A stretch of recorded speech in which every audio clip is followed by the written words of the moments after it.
बहादुर कहानी का प्रश्न उत्तर। पहला प्रश्न है, लेखक को क्यों लगता है कि जैसे उस पर एक भारी दायित्व आ गया है। उत्तर, नौकर बनने हेतु दिल बहादुर सामने खड़ा है। निर्मला घर के कामों से परेशान रहती है।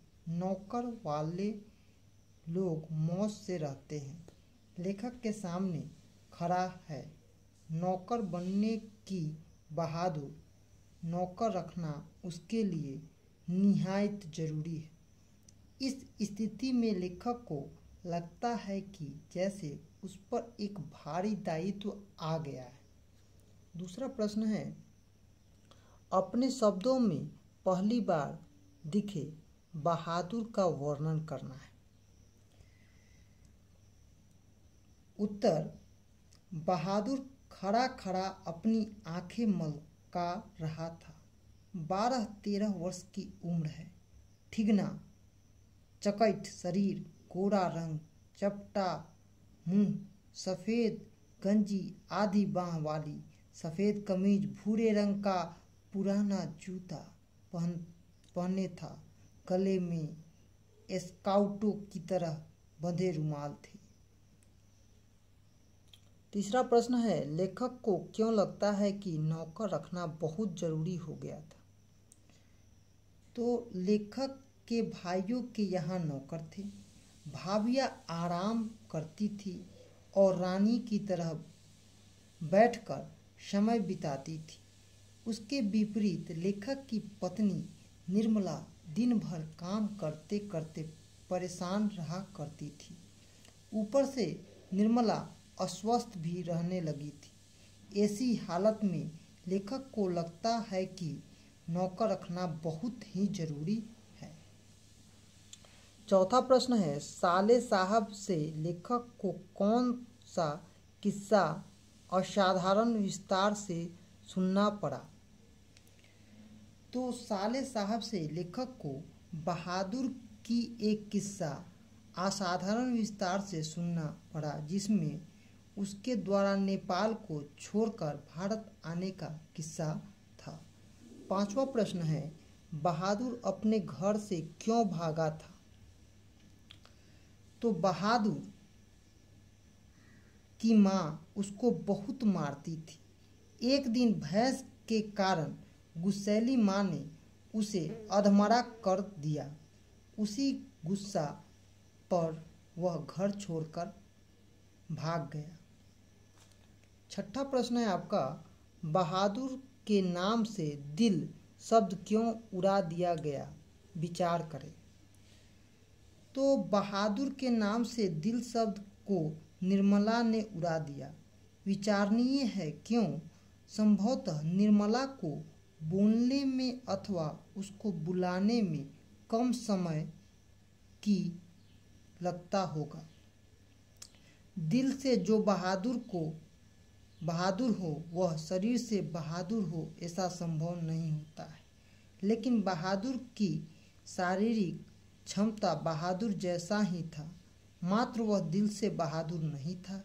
इसीलिए दिल हटाकर बहादुर के नाम से सिर्फ बहादुर रख दिया गया। शब्द संग व्याख्या करना है। पहला जो कि क है, उसकी हंसी बड़ी कोमल और मीठी थी, जैसे फूल की पंखुड़ी बिखर गई हो।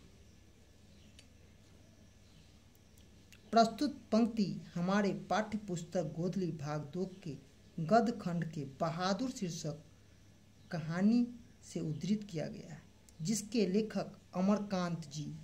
जब लेखक दफ्तर से आता है तो घर के लोग अपना अपना अनुभव सुनाते देख बहादुर भी लेखक के सामने आकर सिर झुका लेता है और धीरे धीरे मुस्कुराने लगता है।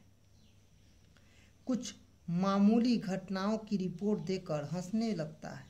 उस समय उसकी हंसी लेखक को बड़ी कोमल और मीठी जैसी लगती है, मानो जैसे फूल की पंखुड़ी बिखर गई हो। यहाँ पर उसके मुख को फूल और उसके दांतों को पंखुड़ी की उपमा देकर उपमा अलंकार का प्रयोग किया गया है।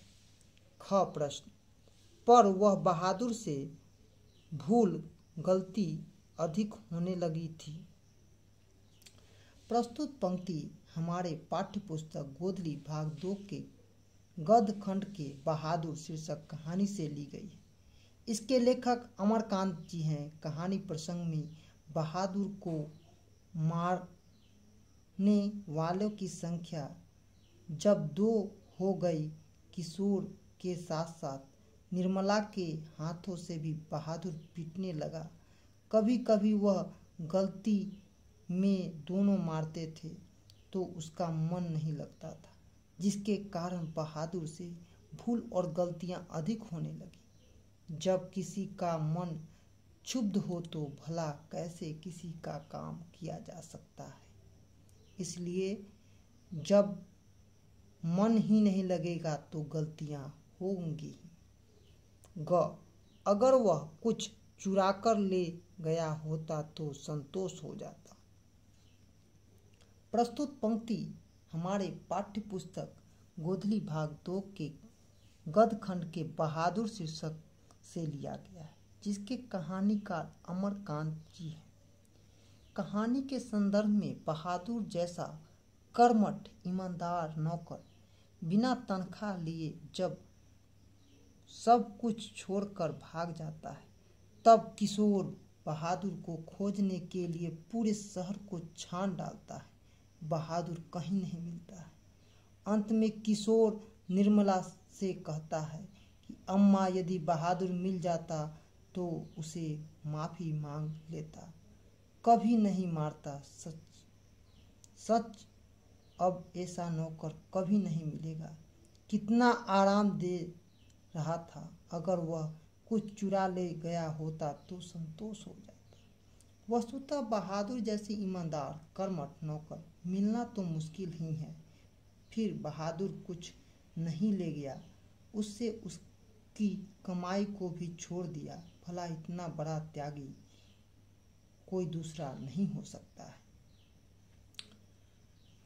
यदि मैं न मारता तो शायद वह न जाता।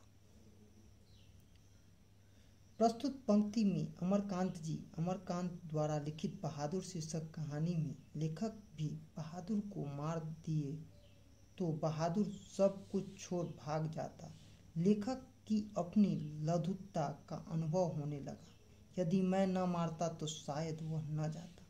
वस्तुतः किशोर मारा, निर्मला मारी, लेकिन बहादुर नहीं भागा। लेखक के हाथ मार खाकर समझ गया कि हमको समझने वाला अब कोई भी नहीं है, इसलिए वह भाग गया।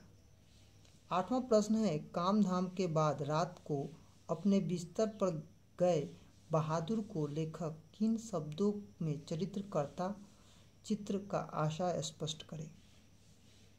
कामकाज के बाद रात में बहादुर जब अपने बिस्तर पर जाता तो लेखक बड़े ही मनोरंजन और मार्मिक शब्दों में चित्रण करते हुए कहते।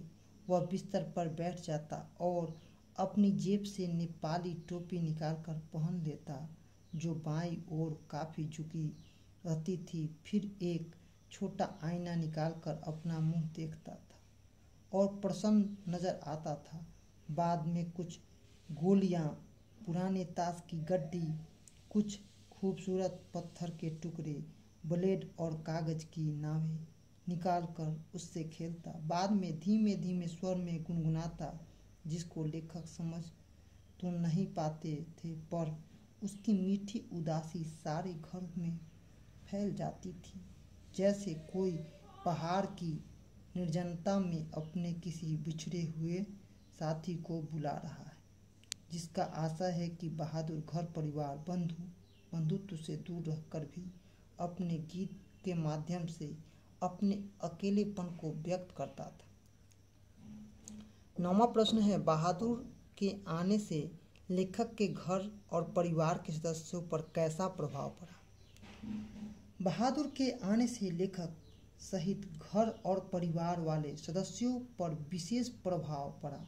लेखक में ऊंचाई का एहसास होने लगा। वे मोहल्ले के लोगों के पहले से तत्व समझने लगे।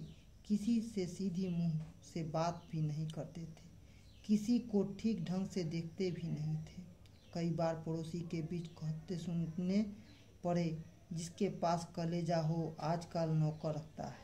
निर्मला भी फूले नहीं समाती थी। उसकी बड़प्पन पड़ोसियों के बीच कर आती थी। परिवार के सभी सदस्य संपूर्ण काम बहादुर से करवाते थे। किशोर का मन तो बढ़ा था ही बहादुर के आ जाने से उसके काम पहले होने लगे इत्यादि। 10वां प्रश्न है, किन कारणों से बहादुर ने एक दिन लेखक पर घर छोड़ दिया? बहादुर ईमानदार कर्मठ नौकर था।